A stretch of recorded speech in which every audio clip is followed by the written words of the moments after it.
Bugungi podkastimiz tarixni o'zgartirgan mutafakkirlar degan kitob haqida bo'ladi. Xosatan yoshlarda kitobga bo'lgan muhabbat, kitobga bo'lgan ishqibozlik oshadigan bo'lsa, bu yaxshiroq manfaat. Kitobda har bitta mutafakkir haqida gapirilayotgan paytda bir yosh bolani tilidan Harimizga ham maktabda o'qiyotgan bolalarga ham juda oson ekanda o'qishlik. Bitta. Xosatan maktabda bitta o'qitilsa ham bitta mutafakkir haqida, misol uchun Ulug'bek haqida qisqacha ma'lumotga ega bo'ladi. Bugungi podkastimiz tarixni o'zgartirgan mutafakkirlar degan kitob haqida bo'ladi. To'g'risi bu kitob hali men o'zim o'qimadim, lekin boya shu kitob haqida podkast qilamiz deganingizga hayron bo'ldim. Nimasi bilan sizni qiziqtirdi bu kitob? Xo'p, o'zi biz bu podkastni boshlashimizdan oldin umuman xalqimizni kitobga bo'lgan qiziqishini oshirish maqsadida kitoblarda o'zimizga yoqqan jihatlarini qo'ldan kelgancha yoritib berishni maqsad qilib turib boshlaganmiz. Lekin bu narsani eng foydali joyi, eng manfaatli joyi kimga ta'sir qilsa bu desa, yoshlarga ta'sir qilsa. Yoshlarda, xosatan yoshlarda kitobga bo'lgan muhabbat, kitobga bo'lgan ishqibozlik oshadigan bo'lsa, bu yaxshiroq manfaat beradi. Chunki kattalarni o'zgartirgandan ko'ra yoshlarni o'zgartirganda manfaat ko'proq. Chunki ham osonroq yoshlarni o'zgartirish. Bu kitobni o'qiganimda men o'zim ham hammasini o'qib ko'rmadim. To'liq misol uchun 30 ta kitobdan iborat, 30 ta mutafakkir haqidagi kitobchalardan iborat. Men o'zim to'liq o'qib chiqmadim. Ba'zi birlarini o'qidim. Misol uchun Ulug'bek haqida, Farobiy haqidagisini, Farg'oniy haqidagisini o'qidim. Bu kitobni menga yoqqan jihati shundaki, kitobda har bitta mutafakkir haqida gapirilayotgan paytda bir yosh bolani tilidan gapiriladi.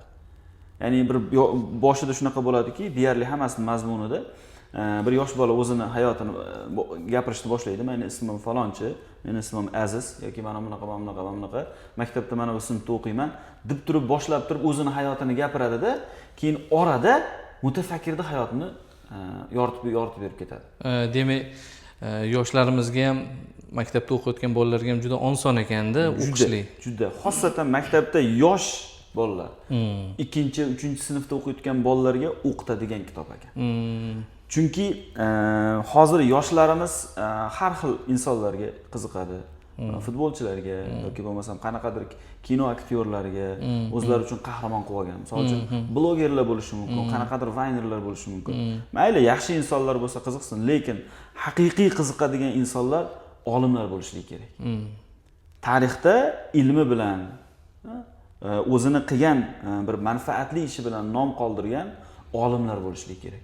Agar shularga qiziqadigan bo'lsa, keyin yoshlarimizda ilmga bo'lgan ishtiyoq oshib boradi. Shu maqsadda mana shu kitobni yoritaylik. Juda ajoyib yoritilgan. Agar yosh bolalarga bitta haftada bir marta bitta o'qitilsa ham bitta mutafakkir haqida, misol uchun Ulug'bek haqida qisqacha ma'lumotga ega bo'ladi. Qisqacha zaruriy ma'lumotga ega bo'lgan bo'ladi. Ulug'bek haqida tasavvur uyg'onadi unda. Yoki Navoiy haqida tasavvur uyg'onadi. Yoki Farobiy haqida tasavvur uyg'onadi. Keyin bu kitobda yana bitta yaxshi tomoni faqat o'zimizdagi mutafakkirlar emas.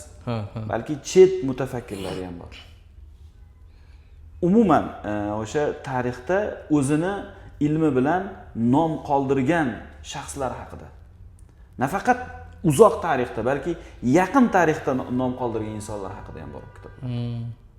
Shuning uchun yoqdi menga bu kitob. Shu hozir kitobni ham chiqarish mobaynida ko'zim tushdi mana Leonardo da Vinci, Pablo Picasso, ya'ni bir qancha olimlar, mutafakkirlar ismi yozilgan ekan.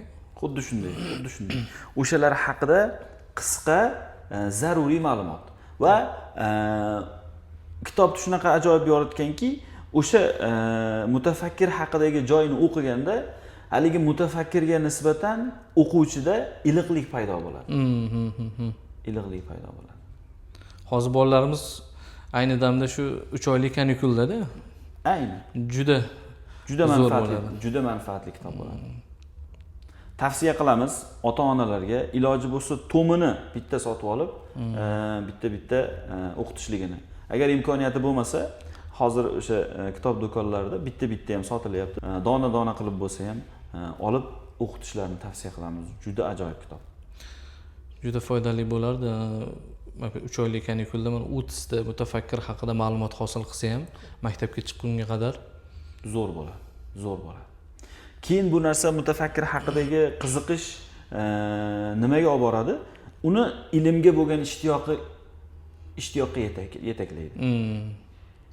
Bolada o'qishga nisbatan, ilmga nisbatan ishtiyoq paydo bo'ladi. Qiziqish paydo bo'ladi.